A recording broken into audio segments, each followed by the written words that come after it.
देवताओं और दानवों का युद्ध, शंखचूड़ के साथ वीरभद्र का संग्राम, पुनः उसके साथ भद्रकाली का भयंकर युद्ध करना और आकाशवाणी सुनकर निवृत्त होना। शिव जी का शंखचूड़ के साथ युद्ध और आकाशवाणी सुनकर युद्ध से निवृत्त हो विष्णु को प्रेरित करना। विष्णु द्वारा शंखचूड़ के कवच और तुलसी के शील का अपहरण, फिर रुद्र के हाथों त्रिशूल द्वारा शंखचूड़ का वध, शंख की उत्पत्ति का कथन। सनत कुमार जी कहते हैं, महर्षि, जब उस दूत ने शंखचूड़ के पास जाकर विस्तार पूर्वक शिव जी का वचन कह सुनाया तथा तत्वतः उसे यथार्थ निश्चय को भी प्रकट किया, तब उसे सुनकर प्रतापी दानवराज शंखचूड़ ने भी परम प्रसन्नता पूर्वक युद्ध को भी अंगीकार किया। फिर तो वह तुरंत ही मंत्रियों सहित रथ पर जा बैठा और उसने अपनी सेना को शंकर जी के साथ युद्ध करने के लिए आदेश दिया। इधर अखिलेश्वर शिव जी ने भी तत्काल ही अपनी सेना को तथा देवों को आगे बढ़ने की आज्ञा दी और स्वयं भी लीलावश युद्ध करने के लिए सन्नद्ध हो गए। फिर तो शीघ्र ही युद्ध आरंभ हो गया। उस समय नाना प्रकार के रणवाद्य बजने लगे, वीरों के शब्द और कोलाहल चारों ओर गूंज उठे। मुने इस प्रकार देवताओं और दानवों का परस्पर युद्ध होने लगा। उस समय वे दोनों सेनाएं धर्मपूर्वक जूझने लगी। स्वयं महेंद्र वृषपर्वा के साथ लड़ने लगे और विप्रचीति के साथ सूर्य का धर्म युद्ध होने लगा। विष्णुदंभ के साथ भीषण संग्राम करने लगे। कालासुर से काल, गोकर्ण से अग्नि, कालकेय से कुबेर, मय से विश्वकर्मा, भयंकर से मृत्यु, संहार से यम, कालिंबिक से वरुण, चंचल से वायु, घृतपृष्ठ से बुद्ध, रत्ताक्ष से शनिश्चर, रत्नसार से जयंत, वर्चागणों से वसुगण, दोनों दीप्तिमानों से दोनों अश्विनी कुमार, ध्रुम से नलकूबर, धुरंधर से धर्म, गणकाक्ष से मंगल, शोभाकर से वैश्वानर, पिपिट से मम्मथ, गोकामुख, चूर्ण, खड़ग, ध्रुम, सनहल, प्रतापी विश्व और पलाश नामक असुरों से बाहरों आदित्य धर्मपूर्वक लोहा लेने लगे।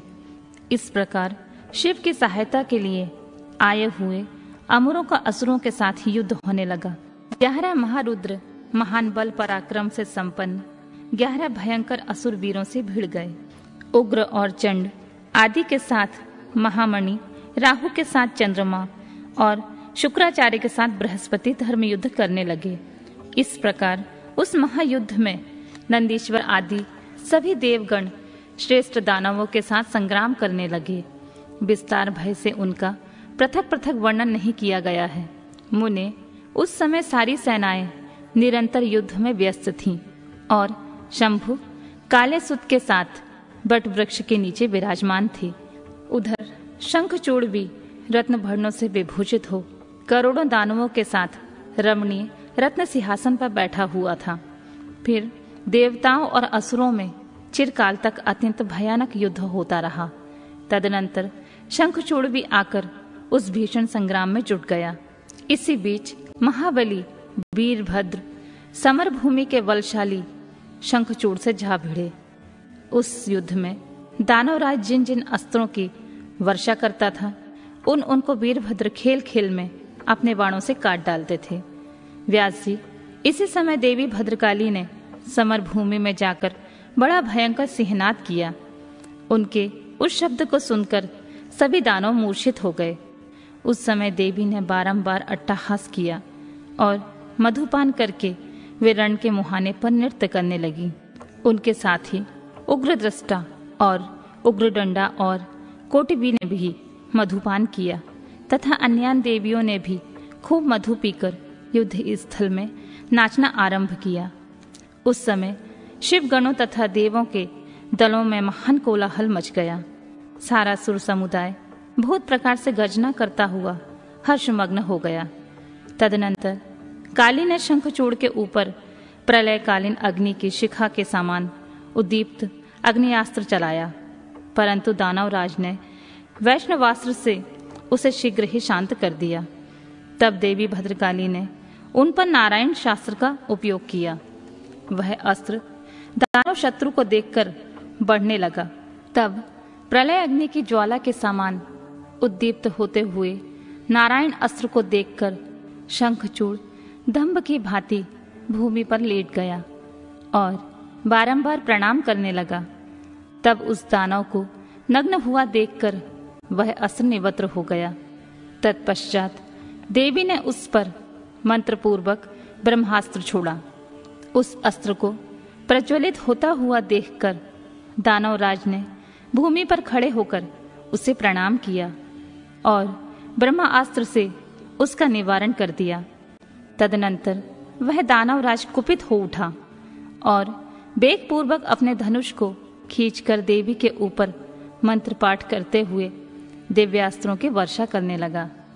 भद्रकाली समर भूमि में अपने विस्तृत मुख को फैलाकर उन अस्त्रों को निगल गईं और अट्टहास पूर्वक गर्जना करने लगी, जिससे दानव भयभीत हो गए। तब शंखचूड़ ने काली के ऊपर 100 योजन लंबी शक्ति से वार किया, परंतु देवी ने अपने दिव्य अस्त्र समूह से उसके 100 टुकड़े कर दिए। यूं उन दोनों में चिरकाल तक युद्ध होता रहा और सभी देवता तथा दानव दर्शक बनकर उसे देखते रहे। अंत में देवी ने महान कोपोवेश से उस पर वेगपूर्वक मुष्टि प्रहार किया। उसकी चोट से वह दानवराज चक्कर काटने लगा और उसी क्षण मूर्छित हो गया। फिर क्षण भर में ही उसकी चेतना लौट आई। वह उठ खड़ा हुआ, परंतु उस प्रतापी ने मातृबुद्धि होने के कारण देवी के साथ बाहुयुद्ध नहीं किया। तब देवी ने उस दानव को पकड़कर उसे बारंबार घुमाया और बड़े क्रोध से वेगपूर्वक ऊपर की ओर उछाल दिया। प्रतापी शंखचूड़ वेग से ऊपर की ओर उछला और पृथ्वी पर गिरकर पुनः उठ खड़ा हुआ। उस महायुद्ध में वह तनिक भी भ्रांत नहीं हुआ था, बल्कि उसका मन प्रसन्न था। तत्पश्चात वह भद्रकाली को प्रणाम करके बहुमूल्य रत्नों द्वारा निर्मित अपने परम मनोहर विमान पर जा बैठा। इधर कालिका भूख से विहल होकर दानवों का रक्तपान करने लगी। इसी अवसर पर वहां यूं आकाशवाणी हुई, ईश्वरी, अभी रणभूमि में सिंहनाद करने वाले 1.5 लाख दानवेंद्र और बचे हैं। ये बड़े उद्दत हैं, अतः तुम इन्हें अपना आहार बना लो। परंतु देवी, संग्राम में दानवराज शंखचूड़ को मारने के लिए मन मत दौड़ाओ, क्योंकि यह तुम्हारे लिए अवध्य है, ऐसा निश्चय समझो। आकाशवाणी द्वारा कहे हुए वचनों को सुनकर देवी भद्रकाली ने बहुत से दानवों का मांस भक्षण करके उनका रक्तपान किया और फिर वे शिव जी के निकट चली गईं। वहां उन्होंने पूर्वापर के क्रम से सारा युद्ध वृतांत कह सुनाया। व्यास जी ने पूछा, महाबुद्धिमान सनत कुमार जी, काली का यह वचन सुनकर महेश्वर ने उस समय क्या कहा और कौन सा कार्य किया? आप इसका वर्णन करने की कृपा करें, क्योंकि मेरे मन में उसे सुनने की प्रबल उत्कंठा जाग उठी है। सनत कुमार जी बोले, मुने, शंभु तो जीवों के कल्याण करता महेश्वर और बड़े लीला बिहारी हैं। वे काली द्वारा कहे हुए वचनों को सुनकर उन्हें आश्वासन देते हुए हंसने लगे। तदनंतर आकाशवाणी को सुनकर तत्व ज्ञान विशारद स्वयं शंकर अपने गणों के साथ समर भूमि की ओर चले। उस समय वे महावृषभ नंदीश्वर पर सवार थे और उन्हीं के समान पराक्रमी वीरभद्र, भैरव और क्षेत्रपाल आदि उनके साथ थे। रणभूमि में पहुंचकर महेश्वर ने वीर रूप धारण किया। उस समय उन रुद्र की बड़ी शोभा हो रही थी और वे मूर्तिमान काल से दिख रहे थे। जब शंखचूड़ की दृष्टि शिव जी पर पड़ी, तब वह विमान से उतर पड़ा और परम भक्ति के साथ दंड की भांति पृथ्वी पर लौटकर उसने सिर के बल उन्हें प्रणाम किया। इस प्रकार नमस्कार करने के पश्चात वह तुरंत ही अपने विमान पर जा बैठा और कवच धारण करके उसने धनुष बाण उठाया। फिर तो दोनों ओर से बाणों की झड़ी लग गई। यूं व्यर्थ ही बाण वर्षा करने वाले शिव और शंखचूड़ का वह उग्र युद्ध सैकड़ों वर्षों तक चलता रहा। अंत में युद्ध स्थल में शंखचूड़ का वध करने के लिए महाबली महेश्वर ने सहसा अपना वह त्रिशूल उठाया, जिसका निवारण करना बड़े बड़े तेजस्वियों के लिए भी अशक्त था। तब तत्काल ही उसका निषेध करने के लिए यूं आकाशवाणी हुई, शंकर, मेरी प्रार्थना सुनिए और इस समय इस त्रिशूल को मत चलाइए। ईश, यद्यपि आप क्षण मात्र में पूरे ब्रह्मांड का विनाश करने में सर्वथा समर्थ हैं, फिर इस अकेले दानव शंखचूड़ की तो बात ही क्या है।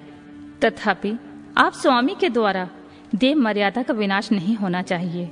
महादेव, आप उस देव मर्यादा को सुनिए और उसे सत्य एवं सफल बनाइए।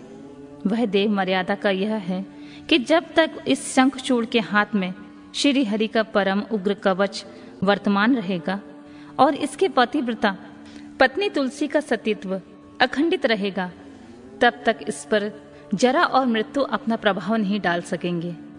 अतः जगदीश्वर शंकर, ब्रह्मा के इस वचन को सत्य कीजिए। तब सत्पुरुषों के आश्रय स्वरूप शिव जी ने उस आकाशवाणी को सुनकर तथास्तु कहकर उसे स्वीकार कर लिया और विष्णु को उस कार्य के लिए प्रेरित किया। फिर तो शिव जी की इच्छा से विष्णु वहां से चल पड़े। वे तो मायावियों में श्रेष्ठ मायावी ठहरे। अतः उन्होंने एक वृद्ध ब्राह्मण का वेश धारण किया और शंखचूड़ के निकट जाकर उनसे यूं कहा, दानवेंद्र, इस समय मैं याचक होकर तुम्हारे पास आया हूं, तुम मुझे भिक्षा दो। दीन वत्सल, अभी मैं अपने मनोरथ को प्रकट नहीं करूंगा। जब तुम देना स्वीकार कर लोगे तब पीछे से मैं उसे बताऊंगा और तब तुम उसे पूर्ण करना। ब्राह्मण की बात सुनकर राजेंद्र शंखचूड़ का मुख और नेत्र प्रसन्नता से खिल उठे। जब उन्होंने ओम कहकर उसे स्वीकार कर लिया तब ब्राह्मण ने छल पूर्वक कहा, मैं तुम्हारा कवच चाहता हूँ। यह सुनकर ऐश्वर्यशाली दानवराज शंखचूड़ ने, जो ब्राह्मण भक्त और सत्यवादी था, वह दिव्य कवच जो उसे प्राण के समान था ब्राह्मण को दे दिया। इस प्रकार श्री हरि ने माया द्वारा उससे वह कवच ले लिया और फिर शंखचूड़ का रूप धारण करके वे तुलसी के पास पहुंचे। वहां जाकर सबके आत्मा एवं तुलसी के नित्य स्वामी श्री हरि ने शंखचूड़ के रूप में उसके शील का हरण कर लिया। इसी समय विष्णु भगवान ने शंभु से अपनी सारी बात कह सुनाई। तब शिव जी ने शंखचूड़ के वध के निमित्त अपना उद्दीप्त त्रिशूल हाथ में लिया। परमात्मा शंकर का वह विजय नामक त्रिशूल अपने उत्कृष्ट प्रभा बिखेर रहा था। उससे सारी दिशाएं, पृथ्वी और आकाश प्रकाशित हो उठे।